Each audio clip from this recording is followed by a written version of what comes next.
ஜோதிடத்தின் பரிணாம வளர்ச்சி ஏஎல்பி ஜோதிடம். இதை படிங்க, உங்கள் வாழ்க்கை உங்கள் கையில். அனைவருக்கும் வணக்கம். இப்போ ஒரு ஒரு ஜாதகர் வராங்க. அவங்களுடைய ஜென்ம லக்னம் என்ன அப்படின்னு பார்த்தீங்கன்னா மகர லக்னம்.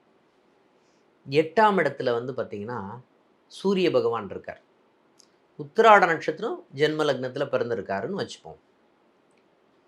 இப்போ கரெக்டாக வந்து பார்த்தீங்கன்னா அவருக்கு 43வது வயசில் அவருக்கு வந்து பார்த்திங்கன்னா இந்த வேலை சம்பந்தப்பட்ட விஷயங்கள், அந்த ஜாதகருடைய நட்சத்திரம் ரோகிணி நட்சத்திரம், ஆவணி மாதத்தில் பிறந்த ஒரு ஜாதகர்.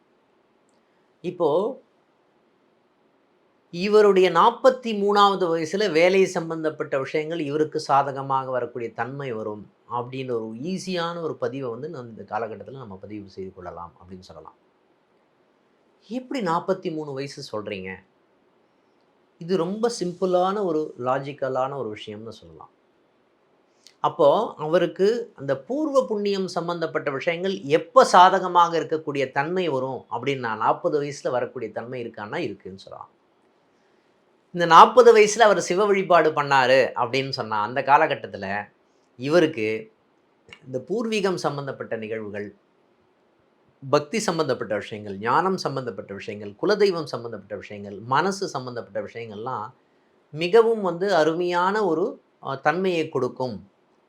இந்த காலகட்டத்தில் அவங்களுக்கு வந்து பார்த்திங்கன்னா அந்த பூர்வீகம் சம்பந்தப்பட்ட விஷயங்கள், குலதெய்வம் சம்பந்தப்பட்ட நிகழ்வுகள் எல்லாமே சாதகமாக வரக்கூடிய தன்மை இருக்கா அப்படின்னா இருக்குன்னு சொல்லலாம். இந்த மாதிரி ஒரு எளிமையான ஒரு ஜோதிட முறையை நீங்கள் கற்றுக்கணும் அப்படின்னு நீங்கள் நினச்சிங்க அப்படின்னு சொன்னால் வருகின்ற மாதம் வந்து அக்ஷய லக்ன பద్ధதியினுடைய வகுப்பு வந்து தொடங்க இருக்கிறது.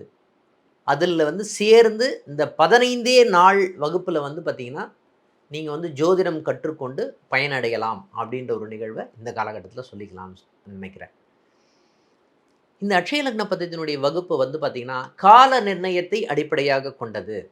15 நாளில் இந்த காலகட்டத்தில் இது நடக்கும் அப்படின்ற ஒரு நிகழ்வின் அடிப்படையாக கொண்டு, ஏன்னா காலக்கணிதம் அப்படின்ற ஒரு நிகழ்வு வந்து பார்த்திங்கன்னா இந்த காலகட்டத்தில் இது நடக்கும் அப்படின்னு சொல்லப்படுகின்ற விஷயம்தான்